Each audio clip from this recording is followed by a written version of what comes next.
먼저 영상 먼저 보시고 말씀 같이 나누도록 하겠습니다.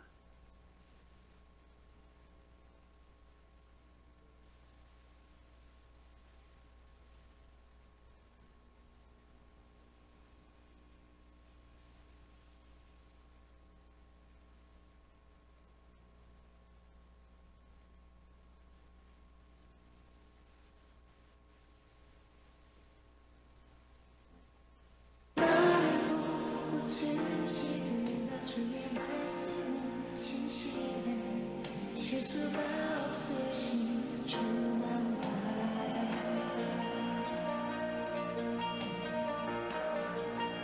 주님의 나라와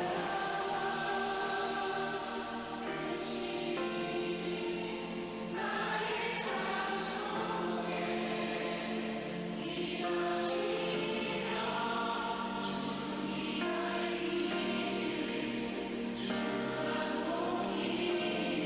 주만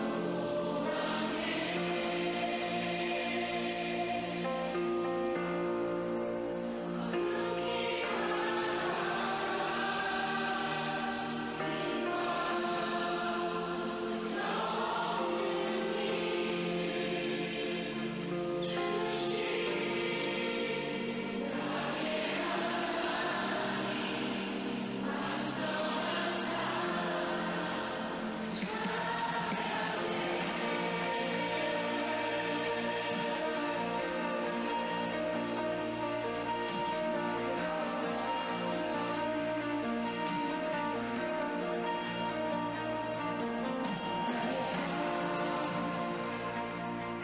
너는 어여쁘고 참 귀하다 너는 보석보다 귀하다 내가 사랑스럽지 않을 때 너를 온전히 사랑하고 너와 함께하며 내가 왔노라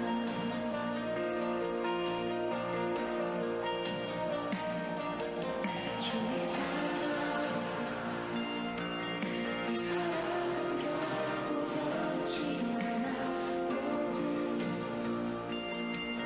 계절도 보시네 푸른 바라보고 꽃을 주의 말씀은 진실해 실수가 없으신 주만 바라 주님의 나라와 뜻이 나의 삶 속에 임하시며 주님 알기를 주만 보기를 소망해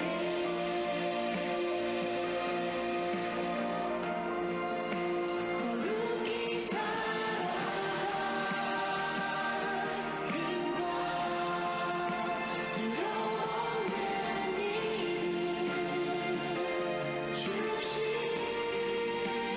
나의 하나님 완전한 사랑 찬양하리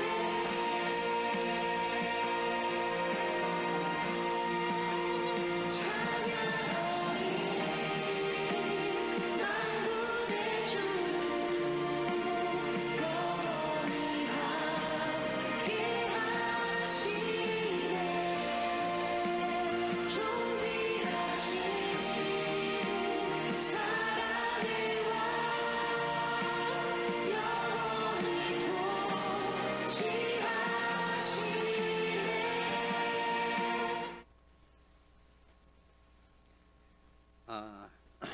인도네시아 말로 좋은 오후입니다라는 뜻으로 슬라마소레라고 합니다. 우리 옆에 오신 분들에게 이렇게 슬라마소레 하고 인사해 주셨으면 좋겠습니다. 인도네시아 말로 슬라마소레. 예, 슬라마 다땅. 슬라마 다땅이라는 것은 잘 오셨습니다라는 뜻입니다. PPT 부탁드리겠습니다. 예. 먼저 제 소개를 좀 하도록 하겠습니다. 저의 가족은 보시다시피 큰딸 열매가 있고요, 둘째 아들 영원, 그리고 이화정 선교사입니다. 그리고 저희가 선교지에 나가기 전에 2008년도에 울산에 있었을 때 우리 고유식 목사님과 사모님을 만나게 되었고요. 또 2018년도에 고유식 목사님은 인도네시아에 오셔서 저희들과 함께 아까 영상에서 보셨던 어린이 사역도 같이 했던 좋은 추억들이 있습니다. 이렇게 초대해 주셔서 우리 울산 힌돌교회 성도님들 이렇게 뵙게 되어서 너무 감사드리고요. 또 이렇게 인도네시아에 대해서 소식들을 나눌 수 있어서 너무나 감사를 드립니다. 그리고 올해 초부터 우리 울산 힌돌교회가 저희의 협력 선교사로서 협력 교회로서 저희를 위해서 함께 기도해 주시고 계십니다. 감사합니다. 저희 가족은 2008년도에 인도네시아에 들어가서 올해로 17년을 맞아 두 번째로 안식년을 갖게 되어 나오게 되었습니다. 제가 한국에 들어와서 이렇게 기도해 주시는 또 저희를 알고 계시는 또 한 번쯤 인도네시아에 단기 선교로 오셨던 분들이 많이 이렇게 물어보십니다. 선교사님, 요즘은 전기가 잘 들어오나요? 물은 잘 들어옵니까? 라고 이렇게 물어보십니다. 저희가 2008년도에 들어갔을 때 인도네시아에 들어갔을 때 저희가 구한 집이 마을 한 가운데 있는 가장 큰 집입니다. 무슬림 지도자의 집이었는데요. 저희들에게 세를 주게 되어서 저희가 이 2000세대의 마을 한 가운데 살게 되었습니다. 저희가 첫날 이사한 날 자동차가 마을로 들어갈 수가 없어서 리어카에다가 다 짐을 실어가지고 집으로 이렇게 이사를 했던 적이 있었습니다. 그리고 이렇게 보시는 것과 같이 2층 집이었는데요. 대나무를 2층에다 올려놓고 세탁기를 이렇게 들어 올리는 그런 모습입니다. 이 집의 전기 용량은 최대가 900와트입니다. 저도 사실은 전기 와트가 뭐 그렇게 중요할까? 왜냐하면 우리 한국에서는 전기 용량 생각하지 않고 마음껏 전기를 쓰잖아요. 근데 저희가 처음에 인도네시아 왔을 때 전기 용량이 얼마나 중요한지를 깨닫게 되었습니다. 저 집이 최대 용량이 전기가 900와트인데 저희들이 집에서 흔히 쓰는 그런 작은 냉장고가 500와트, 600와트, 700와트입니다. 그러니까 나머지 200와트를 잘 쪼개서 전기를 써야 됩니다. 그런데 전기 스토브 또는 뭐 다리미, 세탁기, 전기 용량을 많이 쓰는 전기기구를 동시에 같이 쓰게 되면 전기가 끊어지게 됩니다. 그래서 900와트에 최대한 맞춰서 이제 사용하다 보니까 기본적으로 냉장고는 계속 돌려야 되잖아요. 그러니까 200와트 안에서 이제 전기밥솥을 쓰기도 하고 세탁기를 돌리기도 하고 그러니까 동시에 쓰면 안 되고 나누어서 분배를 해서 쓰게 되게 돼 있습니다. 여러분 그 물 끓이는 전기 포트 있잖아요. 커피 포트. 그게 2200와트예요. 커피를 물로 끓여서 이렇게 쓸 수가 없습니다. 그냥 냄비에다 물 넣고서 가스 스토브에다가 이렇게 끓여야 됩니다.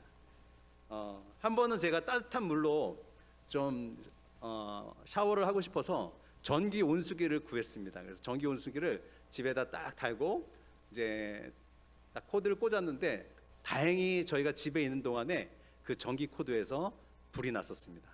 불을 바로 끌 수가 있었습니다. 그러니까 전기 온수기도 얼마나 전기 용량을 쓰겠어요. 집의 용량이 900와트인데 전기 온수기를 트니까 그 전선에서 불이 나가지고 다행히 저희들이 집에 있는 동안에 이제 있을 때에 화재가 일어나가지고 그 불을 끌 수 있는 그런 기억들도 있습니다.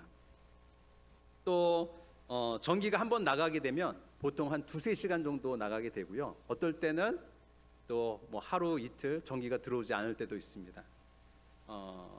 다음은 이제 물에 대한 이야기인데요. 매일 정해진 시간 저희 같은 마을에서는 아침 5시, 새벽 5시부터 7시 딱 2시간만 물이 들어옵니다. 그래서 그 2시간 동안 물을 받아놔야지 하루 종일 또는 최대 2박 3일까지 한 이틀 정도까지는 이렇게 물을 사용할 수가 있습니다. 만약 저희가 깜빡 잊고 늦잠을 자서 아침에 물을 받지 못하면 그날 물을 사용할 수가 없습니다. 또는 저 그림에 보시면 옆에 보면 이제 전기 모터 펌프가 있습니다. 이 모터가 물을 끌어올려서 저 물탱크에다가 이제 물을 받는데요. 전기가 나가는 날에는 또 그 아침에 전기가 나간 날에는 물을 받을 수가 없습니다. 그러다 보니까 정말 저희들이 물에 대해서 예민할 수밖에 없고 오늘은 물이 잘 들어왔을까? 또 전기가 나간 날에는 물이 들어왔을까? 그런 걱정을 먼저 하게 됩니다.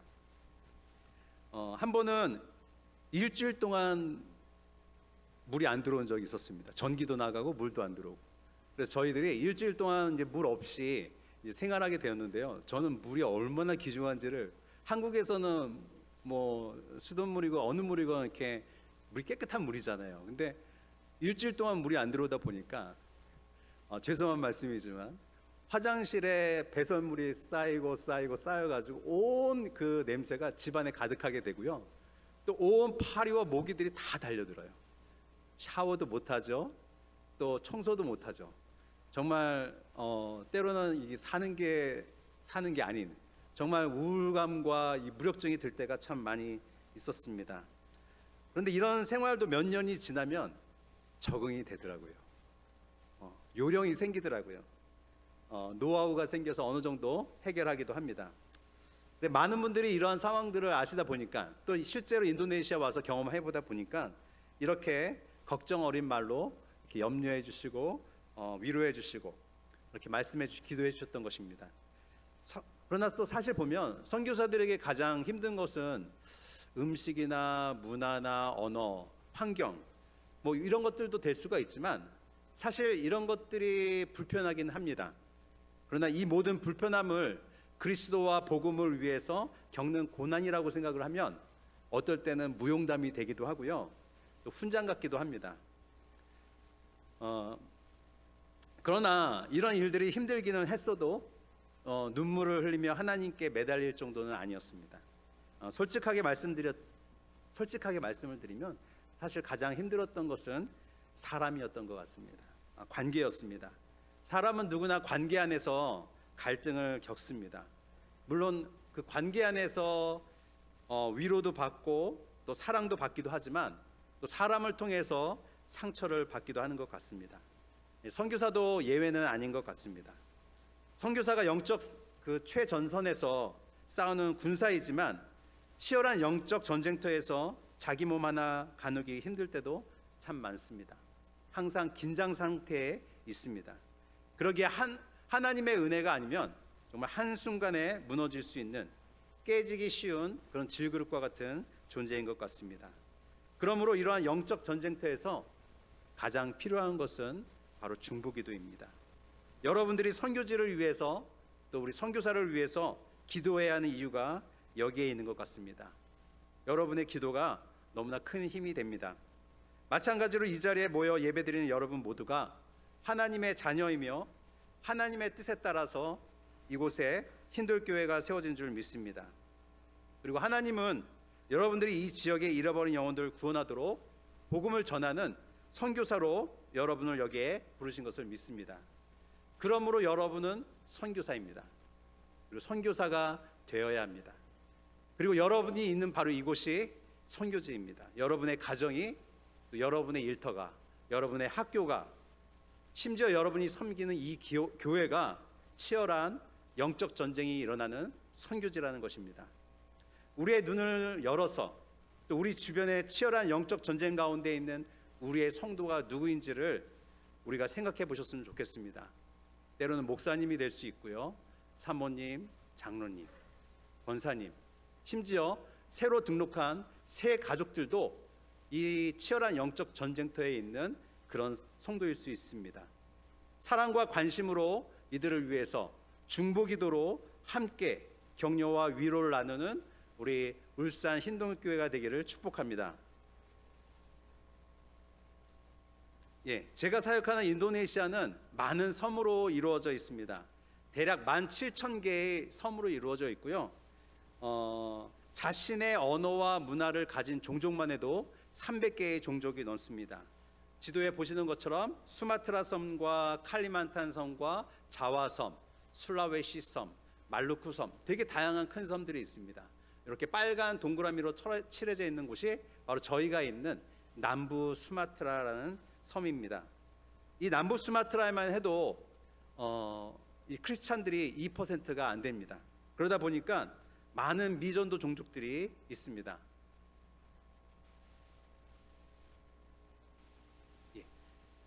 그 사진을 확대해서 이제 보여드리는데요.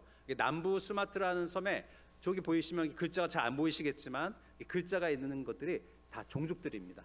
이 남부 수마트라에만 해도 20개의 이슬람 미전도 종족들이 있습니다. 그래서 이 미전도 종족이라는 것은 크리스찬 복음화율이 2%가 안 되기 때문에 스스로 복음화할 수 없는 그런 종족들을 말합니다. 다음으로 이제 저희가 이제 웩 국제 선교회 소속 선교사로서요. 저희는 이제 다국적, 한국에서 오신 선교사님, 미국에서 오신 선교사님, 영국, 그다음에 브라질, 멕시코, 홍콩에서 오신 이 선교사님들과 같이 팀 사역을 하고 있습니다. 현재 5개의 팀이 있고요. 저희 팀은 남부 수마트라의 6유닛의 가정이 함께 팀 사역을 하고 있습니다. 한국 가정은 4유닛이 되고요. 또 한 유닛은 우리 브라질 싱글 선교사님이 계시고요. 또 한 유닛은 멕시코 선교사님이 계십니다. 그래서 6유닛이 이 남부 수마트라에 있는 미전도 종족들에게 복음을 전하고 또 그들을 제자 훈련해서 그들로 하여금 가정교회를 세우는 것이 저희들의 팀 사역입니다. 미전도 종족 교회 개척 사역을 보게 되면요, 다음과 같습니다. 저희는 이제 현지 전도자들 또 현지 그 단체와 함께 이 미전도 종족 교회 개척 사역을 하고 있습니다. 모두 22명의 현지 전도자들이 있고요. 이 현지 전도자들이 매일같이 오후에 나가서 적어도 3명 이상에게 복음을 전합니다. 대부분 거절받습니다. 대부분 거절당하고요. 또 때로는 잘 듣는 분도 계세요. 우리가 복음을 전했을 때 잘 듣는 분들도 좀 계시고요. 또 어떤 분들은 또 계속적으로 이런 얘기를 듣고 싶어 해서 또 성경 공부를 시작하는 분들도 만나긴 합니다. 또 정말 극히 드물지만 어떤 분들은 우리 현지 전도자들처럼 정말 예수님을 믿고 복음을 듣고 예수님을 믿고 또 세례를 받아서 바로 그 전도자와 같이 복음을 전도해서 그분을 통해서 그분 가정을 중심으로 해서 가정교회를 시작하는 분들도 있습니다. 다음으로는 교육을 통한 선교로 학교 사역입니다. 학교 이름은 보시는 것처럼 RSI 인도네시아라는 학교고요. 유치원부터 고등학교까지 있습니다. 저희는 외국인이기 때문에 비자를 받지 않으면 인도네시아에 거주할 수가 없습니다. 그러나 선교사 신분으로는 비자를 받을 수 없기 때문에 저는 이 현지 기독교 학교에서 교사라는 비자를 받고 있습니다. 저는 실제로 선교사로 헌신하기 전에 한국에서 중고등학교 과학 선생님으로 있었습니다. 학생들을 가르친 경험이 있었고요. 그러한 경력 때문에 인도네시아에서 교사 비자를 받을 수 있었습니다. 요 전으로 좀 부탁드리겠습니다. 일주일에 3번 정도 학교에 가서요, 학생들에게 과학을 가르치고 또 교목으로서 학생 예배를 인도하고 또 교사들 기도 모임들을 인도해 오고 있습니다. 그리고 여름이면 단기 선교팀이 오면 또 학교에서 여름 성경학교 캠프라든지 또는 스포츠 캠프 등을 하고 있습니다. 이 학교는 기독교 학교지만 영어로 모두 가르치기 때문에 무슬림 학생들도 많이 있고요, 불교 학생들도 있습니다. 그리고 또한 저희가 있는 이 지역에 선교사님들의 자녀들을 또한 주님 받아들이고 있기도 합니다. 다음으로는 도서관 사역입니다. 인도네시아는 그 빈부의 격차가 큰 만큼 교육의 격차도 굉장히 큽니다. 교육 시설이 대부분 열악하기 때문에 대부분의 아이들이 제대로 교육을 받지 못합니다. 그래서 저희는 마을 도서관이라는 플랫폼을 이용해서 정말 가난하고 열악한 무슬림 마을에 들어갈 수 있는 발판으로서 이 도서관 사역을 시작하게 되었습니다. 실제로 그곳의 아이들에게 교육적인 도움을 제공합니다. 제 아내인 이화정 선교사는 정기적으로 그 마을에 들어가서 한국어 수업이라든지 영어 수업이라든지 또는 스토리텔링이라든지 또는 오카리나 악기를 가르쳐주면서 음악 수업을 또 가르쳐주기도 합니다. 작년에 한국에서 단기팀이 오게 되었습니다. 그래서 마을에 있는 한 도서관을 방문하였는데 코로나 이후로 마을 도서관인 유치원에 새로운 원생이 모집을 하게 되었는데요. 겨우 20명도 안 되는 그 원생들이 모집이 되었습니다.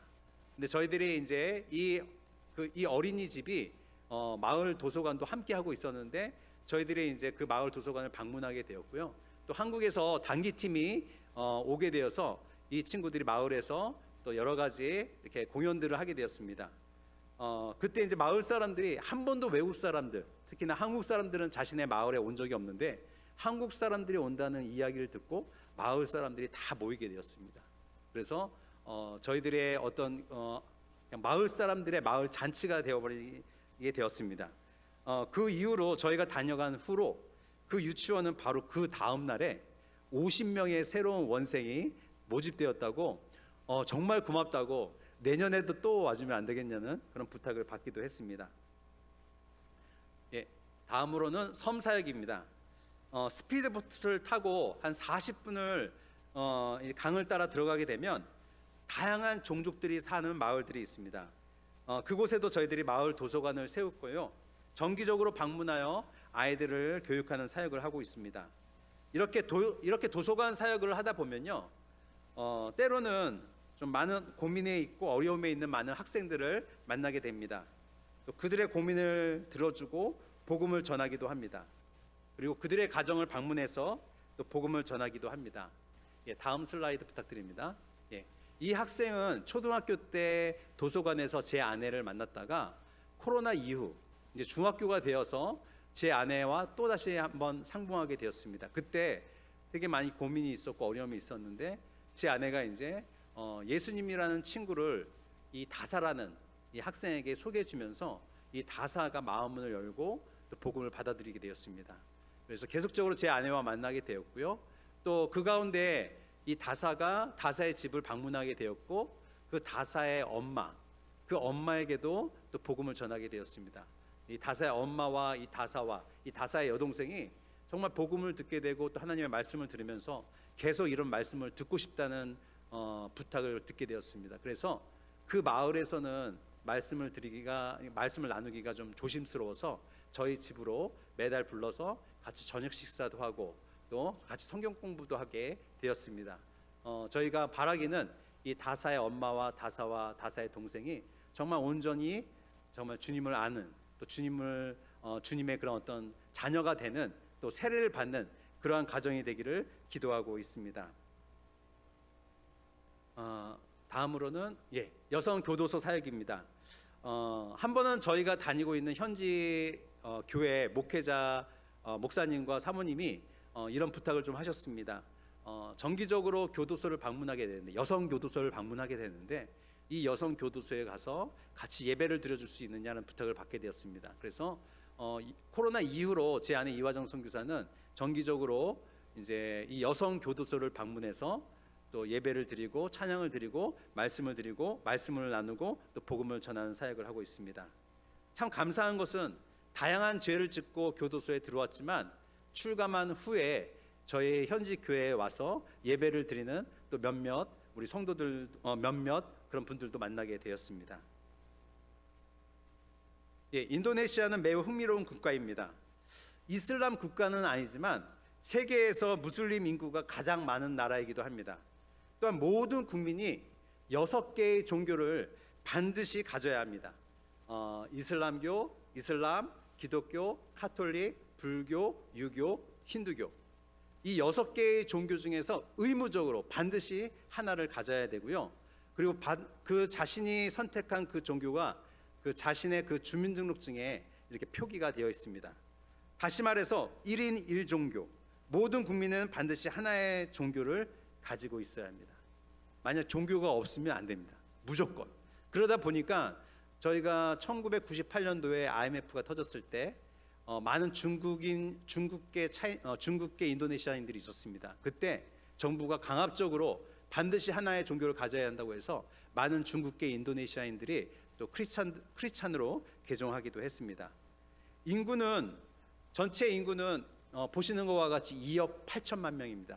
그 가운데 무슬림 인구가 85%다 보니까 2억 4천만 명이 무슬림입니다.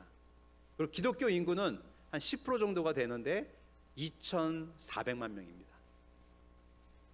별로 놀라시지 않으시네요. 인도네시아 기독교 인구가 2,400만 명인데, 그리고 인도네시아의 교회 수는 약 7만 개가 있습니다. 우리 한국을 비교해 보면 좀 이제 실감이 나실 것 같아요. 우리 한국의 총 인구는 한 5,200만 명이 있는데 기독교 인구는 한 20%로 잡았을 때 대략 한 1,000만 명이 됩니다. 그렇지만 코로나 이후로 많이 줄어서 지금 현재로는 한 800만 정도로 보고 있습니다.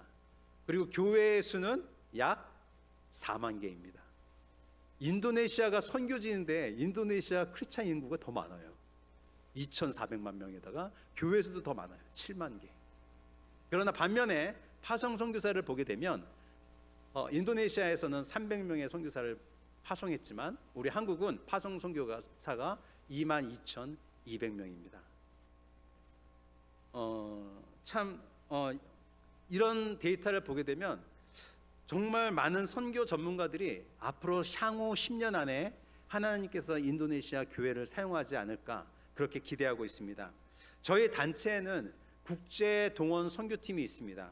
이 국제 선교 동원팀은 어떤 역할을 하냐면요, 하나님이 이 시대에 어느 나라에 주목하시는지, 하나님이 그 나라의 교회를 어떻게 사용하시는지, 막 그 교회가 막 부흥하고 뜨거워지게 되면 그 교회 팀을 꾸려서 가서 그 교회 그 나라에 가서 또 교회에 가서 선교 부흥회와 선교 세미나를 하는 팀입니다. 저는 작년에 이 국제 선교 동원팀의 요청으로 자바섬에서 이루어지는 선교 부흥회와 세미나를 참석하게 되었습니다. 인도네시아 교회들의 상황을 좀 살펴볼 수 있는 기회가 되었습니다. 그때 인도네시아 교회들이 얼마나 뜨겁게 하나님을 예배하는지 그 현장을 목격할 수 있었습니다. 그리고 저는 제가 사역하는 수마트라 섬에도 이러한 선교 부흥회와 선교 세미나가 있었으면 좋겠다는 생각을 하게 되었습니다.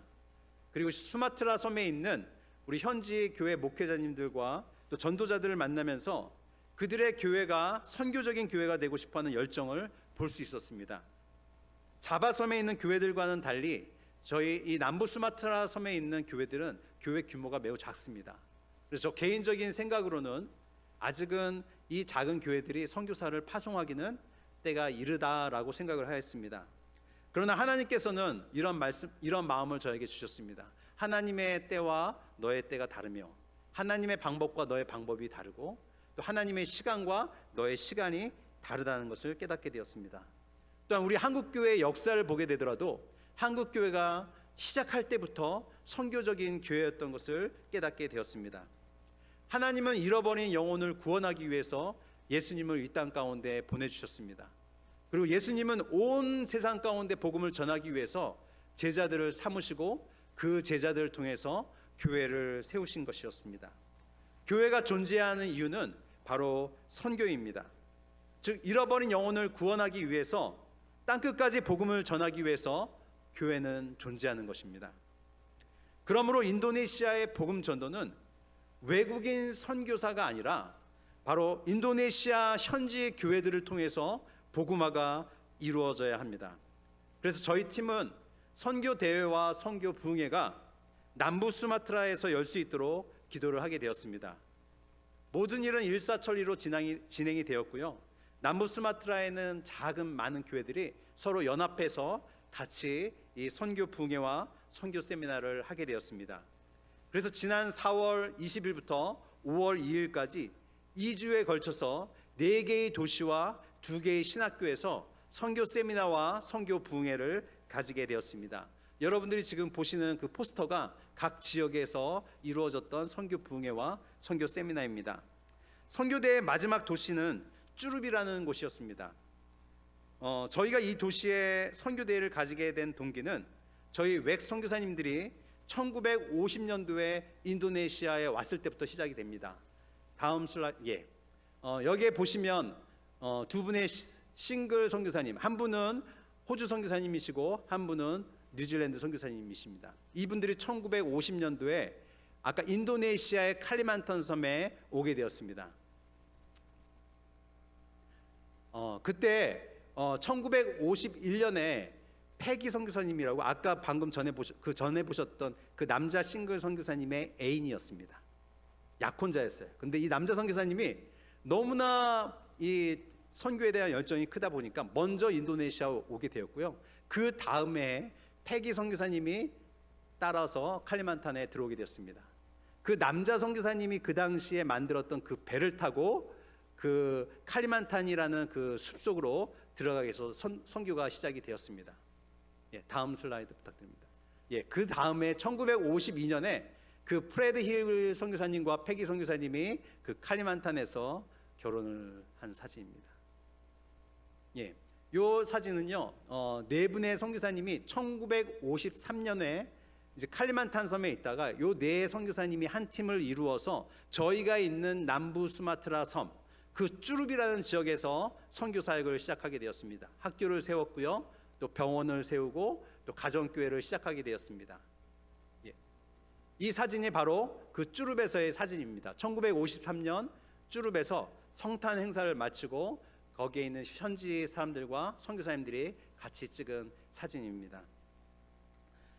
저희는 이 사진을 보면서 또는 저희가 올해 선교대회를 준비하면서 이 마지막 선교대회를 이 쭈룹이라는 곳에서 하게 되었는데요. 정말 참으로 감사한 것은 이 교회가 1953년에 선교사님들의 수고와 눈물로 뿌려진 씨가 오늘날 교회가 되었고 또 한 교단이 되었습니다. 다음 사진 보여주시면, 예. 아까 그 흑백 사진에 있던 그 건물을 레노베이션해서 중고등학교 사진입니다.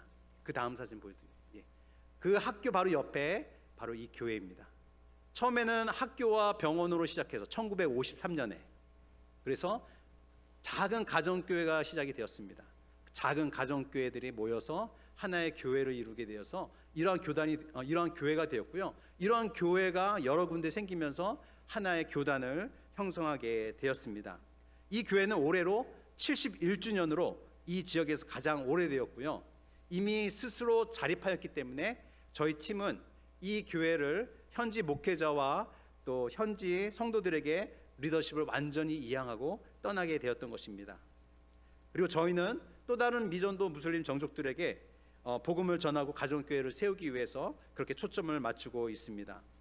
저는 2023년 그리고 2024년 남부 수마트라에 있는 현지 교회들, 특별히 저희 이렇게 선배 선교사님들이 세웠던 이 교단들과 교회들, 신학교를 방문하면서 오래전에 복음을 뿌렸던 그 선배들의 기록들을 보면서 마음이 뜨거워졌습니다. 1950년도에 오셔서 얼마나 많은 눈물과 수고의 씨를 뿌렸을까. 오늘날 우리가 거두고 있는 이 열매들은 결코 우리가 뿌린 씨가 아니었으며 우리의 수고와 노력이 아니었음을 고백하게 되었습니다. 우리는 그저 그 열매들을 수확하며 맛보는 기쁨을 얻게 되었습니다. 바로 그곳에서 선교대회의 마지막 날의 사진입니다. 예. 첫째 날 선교 세미나에 이 교단에 속한 130명의 현지 목회자들이 참석하셨습니다. 그리고 그 다음 날에는 성도들을 위한 선교 부흥회가 있었습니다. 예, 다음 슬라이드 부탁드립니다. 예. 그리고 선교 부흥회 마지막 순서에 교단 총회장 목사님이 나오셔서 마무리 기도를 하기에 앞서서 마음이 뭉클해지시면서 눈물 어린 그런 목소리로 이런 말씀을 하셨습니다. 제가 이걸 번역을 했는데요. 71년 전에 외국 선교사님들이 이곳에 오셔서 복음의 씨를 뿌렸고 우리는 지금 그 열매를 맛보고 있습니다. 선교사님들은 주님을 사랑하는 마음으로 자신의 삶을 헌신하셨습니다. 우리는 복음의 빛을 지었습니다. 이제는 우리의 차례가 왔습니다. 우리가 이제 나아가야 할 것입니다. 이제 우리가 복음의 씨를 뿌릴 차례입니다. 우리 교단에서 그리고 우리 교회에서 선교사 파송할 것을 결단합시다. 저는 이 말씀을 들으면서 70년 전에 선배 선교사님들이 뿌렸던 그 씨들을 우리가 수고하지 않았지만 그 열매를 거두어들이는 기쁨을 맛볼 수 있었습니다. 그때 주셨던 하나님의 말씀이 바로 요한복음 4장 34절에서 38절까지의 말씀입니다. 오늘의 본문 말씀은 씨 뿌리는 자와 거두는 자가 다르다는 그런 말씀입니다. 즉 한 사람이 심고 다른 사람이 거둔다는 말씀입니다. 근데 왜 예수님은 이런 말씀을 제자들에게 하였을까? 이 말씀을 이해하기 위해서는 우리가 요한복음 4장을 이해할 필요가 있습니다. 여러분들이 잘 아시는 사마리아 여인의 이야기입니다. 예수님이 유대를 떠나서 갈릴리로 지나가실 때 사마리아를 지나가야겠다고 말씀을 하십니다. 그리고 사마리아는 어떤 땅이냐면 유대인들이 발에 흙도 묻히지 않는 정말 혐오하는 지역이었습니다. 사마리아 사람들은 어떤 사람이었습니까? 유대인들이 상종하지도 않는, 말도 섞지 않으려는 그런 사람들이었습니다. 그러나 예수님은 사마리아를 지나가겠다고 하십니다. 그리고 사마리아 수가라는 마을에서 예수님은 물을 길러온 한 여자를 만나게 됩니다. 여기서 우리는 예수님의 의지를 찾아볼 수가 있습니다. 예수님은 어쩌다 보니 사마리아를 지나가게 되었고, 어쩌다 보니 사마리아 여인을 만난 것이 아니라 예수님은 의지적으로 이 여인에게 찾아온 것이었습니다. 오늘 이 자리에 오신 여러분들은 여러분들의 의지로 예배를 드리기 위해서 오신 것 같지만, 사실은 주님께서 여러분들을 만나시기 위해 여러분들을 이 자리에 부르신 줄 믿습니다. 사마리아 여인은 예수님이 메시아이며 영원히 목마르지 않는 생수, 또 영원히 배고프지 않는 양식이라는 것을 깨닫게 되고, 물동이를 버리고 동네로 가서 사람들에게 예수님의 소식을 전하게 됩니다. 사람들의 눈을 피해 다녔던 이 여자의 행동이 완전히 바뀌게 되는 것을 보게 됩니다. 복음을 전하는 여자로 바뀌게 되었습니다. 사마리아 여인이 동네로 가서 사람들에게 복음을 전하고 있는 사이에 제자들이 음식을 구해와서 예수님에게 식사할 것을 청합니다. 그러나 예수님께서 이렇게 말씀하시는 것입니다. 오늘 본문 말씀의 34절에 나의 양식은 나를 보내신 이의 뜻을 행하며 그의 일을 온전히 이루는 이것이니라. 첫째, 나를 보내신 하나님의 뜻입니다. 예수님은 하나님의 뜻을 행하기 위해서 사마리아에 오셨습니다. 그러나 제자들은 예수님과 자신들의 먹을 양식을 찾기 위해 사마리아를 다녔던 것이었습니다. 제자들은 하나님의 뜻을 이루기보다는 먹을 양식을 찾기에 급급해했습니다. 단순한 질문을 하나 드리겠습니다.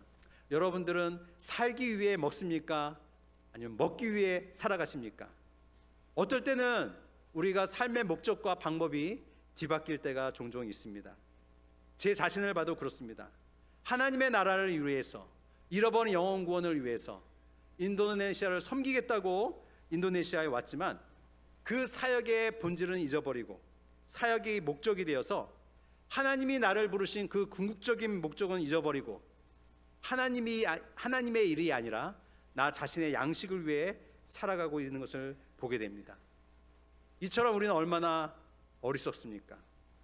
저는 하나님께서 여러분을 부르셨고 우리 한 사람 한 사람을 부르신 하나님의 목적이 있음을 믿습니다. 또한 우리 울산 흰돌교회를 이곳 가운데 세우신 것을 또한 믿습니다. 그 하나님의 부르심과 또한 목적을 위해 살아가는 저와 여러분이 되기를 축복합니다. 두 번째, 주님의 때는 바로 지금이라는 것입니다. 35절입니다. 제자들은 넉 달이 지나야 추수할 때가 이르겠다고 말하였지만 예수님은 제자들에게 너희의 눈을 들어 밭을 보라, 희어져 추수하게 되었다라고 말씀하고 계십니다. 예수님의 시간과 우리의 시간이 다르다는 것을 볼 수 있습니다. 왜 그럴까요? 저의 상상력을 동원해 보면 음식을 사러 가는 제자들은 사마리아를 지나가는 중에 그 밭을, 주변의 밭을 살펴보았을 것입니다. 그리고 음식을 사러 가기 전에 아마 이런 대화를 나누었을 것입니다. 아직 추수할 때가 멀었는데 넉 달은 지나야 할 것 같은데, 그러면 음식값이 굉장히 비쌀 것 같은데, 어쩌면 음식을 구하기도 어려울 것 같아. 이런 대화를 나누었을 것입니다. 이러한 제자들의 대화를 들으신 예수님께서 너희 눈을 들어 밭을 보라.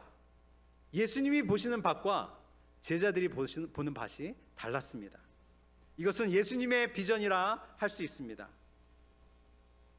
제자들은 예수님이 보시는 밭을 보지 못했던 것이었습니다. 예수님이 보여주시는 밭을 보아야 합니다. 예수님의 비전은 세상에 잃어버린 영혼들에게 영원히 목마르지 않는 생수, 영원히 배고프지 않는 양식을 주는 것이었습니다. 농부가 씨를 뿌리고 난 후 넉 달이 지나야 추수할 시기가 되는데 예수님은 바로 지금이 추수할 시기라고 말씀하시는 것입니다. 왜냐하면 그 농부가 씨를 뿌리지 아니하였지만 추수해야 할 밭, 또 다른 밭이 있기 때문입니다. 우리는 오늘 제자들처럼 눈앞에 있는 밭, 자기가 씨를 뿌린 밭만을 보기에 급급할 때가 있습니다. 멀리 있는 추수해야 할 밭, 누군가 씨를 뿌렸지만 거두지 못하고 있는 밭을 보아야 한다는 것입니다. 이런 질문을 하시는 분들을 가끔 보게 됩니다. 이런 분들은 없을 줄 알지만 우리나라도 전도하기 바쁜데, 우리나라에도 전도할 사람들이 많은데 왜 다른 나라에 가서 그 고생을 하십니까? 위험을 무릅쓰고 그곳에 가서 꼭 복음을 전해야 합니까? 제가 인도네시아에 대해서 앞서 말씀드린 것처럼 인도네시아에는 2억 4천만 명, 너무나 많은 무슬림들이 있습니다. 교회들을 찾아볼 수가 없습니다. 그러한 인도네시아 땅 가운데 저희가 현지 목회자들과 또 전도자들에게 만나서 이렇게 얘기합니다. 목사님, 우리 선교해야 됩니다. 그러면 우리 현지 목사님들이 이렇게 말합니다. 인도네시아는 선교사가 많이 필요합니다. 그런데 우리가 다른 나라로 선교사를 보내야 합니까? 사도행전 1장 8절에 보게 되면 오직 성령이 너에게 임하시면 너희가 권능을 받고 예루살렘과 온 유대와 사마리아와 땅 끝까지 이르러 내 증인이 되라고 말씀하십니다. 이 말씀은 예루살렘에 전한 후 그 다음에 유대에, 그 다음에 사마리아에, 그 다음에 땅 끝까지 전하라는 말씀이 아니라 예루살렘과 온 유대와 사마리아와 땅 끝까지 동시에 우리가 복음을 전해야 되는 것입니다. 이런 의미에서 씨 뿌리는 것과 거두는 것은 동시에 이루어져야 합니다. 장소가 다를 수 있고 사람이 다를 수 있습니다. 우리가 보지 못하는 곳에, 주님께서 보여주시는 곳에 이미 추수할 시기가 되었다면 추수해야 합니다. 세 번째, 씨를 뿌리는 자는 그 열매를 보지 못할 수 있습니다. 그러나 주님은 반드시 그 열매를 맺게 하신다는 것입니다. 비록 씨를 뿌리고 그 열매를 거두지 못할지라도 주님은 씨를 뿌리는 자에게 반드시 상급을 주십니다. 그리고 그 후에 반드시 열매를 맺게 하신다는 것입니다. 그리고 거두는 자도 이미 삭슬 받고 열매를 거두기 시작하는 기쁨을 주십니다. 그리하여 씨를 뿌리는 자와 거두는 자가 함께 즐거워하게 될 것입니다. 나의 수고와 노력으로 열매를 거두어 드렸다기보다는 나는 단지 씨를 뿌리기만 했는데, 또는 누군가 씨를 뿌렸고 나는 단지 거둬들이기만 했을 뿐인데 라고 고백하게 되는 것입니다. 그래서 나의 수고와 노력이 아닌 이 모든 것이 다 하나님의 은혜였습니다 라고 고백하게 하실 것입니다. 우리가 또 한 가지 기억해야 할 것은, 지금 우리가 교회 공동체 안에서 열매를 거두고 있다고 한다면 그 씨를 뿌리신 분들의 수고와 눈물과 노력을 기억하고 감사해야 할 것입니다. 그리고 다음 세대를 위해서 우리는 씨를 뿌려야 할 것입니다. 우리도 또한 눈물과 기도와 헌신으로 씨를 뿌려야 할 것입니다. 우리 울산 흰돌교회를 통해서, 또 이 자리에 계신 여러분들을 통해서 복음의 씨앗이 다음 세대를 위해서, 그리고 이 지역의 많은 잃어버린 영혼들을 위해서, 더 나아가 열방을 향해서 씨를 뿌리시는 우리 울산 흰돌교회가 되기를 기도합니다. 또한 하나님의 마음, 하나님의 비전, 하나님의 선교를 품는 우리 울산 흰돌교회가 되기를 주님의 이름으로 축복합니다. 이 시간은 좀 지났지만 우리 함께 좀 기도했으면 좋겠습니다. 아까 내가 주인 삼은 그 곡 같이 찬양하면서 하나님이 나를 부르신 그 부르심의 뜻을 다시 한번 기억하고, 또 하나님 그 부르신 주님의 뜻을 깨닫길 원합니다. 또 우리 교회를 위해, 우리 울산 흰돌교회를 이 가운데 세우신 것을 믿습니다. 그런 마음으로 우리가 함께 좀 기도를 했으면 좋겠습니다. 먼저 찬양을 부르시면서 우리 같이 함께 기도하도록 하겠습니다. 내가 주인 삼은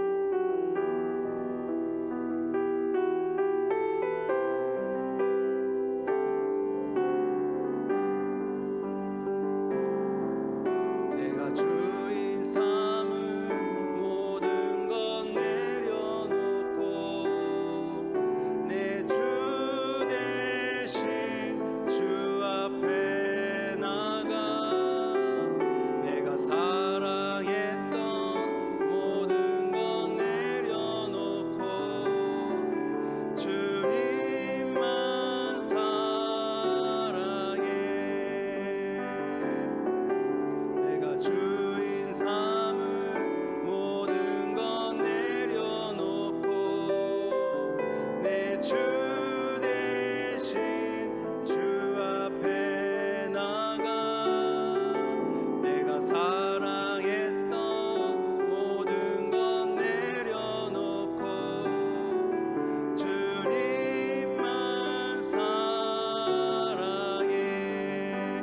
사랑 거친 풍랑에도 깊은 바다처럼 나를 잠잠케 해 주 사랑 내 영혼의 반석 그 사랑 위에 서리. 이 시간 우리 같이 한번 주여 외치면서 기도하도록 하겠습니다. 주여, 하나님 아버지 은혜를 감사합니다. 하나님 이 시간 우리 울산 흰돌교회와 하나님의 말씀을 함께 나누게 하여 주시니 감사합니다. 오늘 이 말씀을 통해서 하나님 우리를 씨 뿌리는 자로 거두는 자로 부르신 줄 믿습니다. 하나님 그렇게 우리를 사용하여 주시옵소서. 하나님 사마리아 여인과 같이 하나님 이 자리에 나왔습니다. 하나님 나를 만나주시고 나에게 말씀하여 주시옵소서. 하나님 내가 복음 전하는 자로 우리의 가정 가운데 우리 학교 가운데 우리의 일터 가운데 그렇게 쓰임받게 하여 주시옵소서. 나를 변화시켜 주시옵소서. 그리하여서 하나님 이 사마리아 여인처럼 완전히 변화되어서 정말 복음 전하는 자로 하나님 사용하여 주시옵소서. 우리를 선교사로 불러 주시옵소서. 하나님의 복음을 전하는 자로 또한 우리의 가정이 또한 우리의 일터가 우리의 교회가 선교지입니다. 주님이 이곳 가운데 하나님 우리가 선교적인 사명을 감당하는 선교사로 우리를 사용하여 주시옵소서. 하나님 이 시간 말씀하여 주시옵소서. 하나님 아버지 주님 우리 가정을 변화시켜 주시고 우리의 교회를 변화시켜 주시고 주님이 기뻐하시는 그런 가정 그런 교회가 될 수 있도록 축복하여 주시옵소서. 하나님 감사합니다. 우리를 불쌍히 여겨 주시옵소서. 긍휼히 여겨 주시옵소서. 하나님이 우리를 부르신 그 부르신 목적을 따라 살아가는 우리의 인생이 될 수 있도록 축복하여 주시옵소서. 하나님 감사합니다. 하나님 은혜를 내려 주시옵소서. 하나님 아버지 주님 우리 울산 흰돌교회 또한 주님 육신의 연약함으로 아프시는 우리 환우들이 있는 줄 믿습니다. 하나님 만져 주시옵소서. 주님의 보혈의 피로 만져 주시고 깨끗이 치유하여 주시옵소서. 또한 주님 하나님 아버지 주님 이번 주에 하나님 수능으로 하나님 입시를 준비하고 있는 우리 학생들도 또한 있는 줄 믿습니다. 하나님 지켜주시고 치유해주시고 좋은 컨디션 주셔서 하나님 아버지 주님 이 한 주간 승리하는 우리 울산 흰돌교회가 될 수 있도록 주님 축복하여 주시옵소서. 하나님 아버지 은혜를 감사합니다. 이 시간 우리가 사마리아 여인처럼 이 자리에 나왔습니다. 나를 불쌍히 여겨 주시옵소서. 나를 긍휼히 여겨 주시옵소서. 나에게 영원히 목마르지 않는 생수를 주시옵소서. 하나님 나의 못된 습관과 기질과 성품을 주님 앞에 내려놓습니다. 나를 변화시켜 주시옵소서. 나를 새롭게 하여 주시옵소서. 하나님이 나를 부르신 뜻 나를 왜 이곳에 부르셨는지 깨닫게 하여 주시옵소서. 이곳이 나의 선교지가 되게 하여 주시고 나를 선교사로 사용하여 주시옵소서. 우리 울산 흰돌교회를 축복하며 기도합니다. 담임 목사님을 지켜주시고 성령으로 충만케 하여 주시고 그 가정을 지켜주시고 우리 부교육자들과 장로님들과 그리고 교회 곳곳에서 섬기는 모든 분들을 지켜주셔서 하나님 한 마음으로 한 뜻으로 주님의 마음과 주님의 비전 주님의 선교를 품고 이 지역을 섬기며 복음의 씨를 뿌리는 우리 울산 흰돌교회가 되게 하여 주시옵소서. 감사하며 예수님의 이름으로 기도합니다.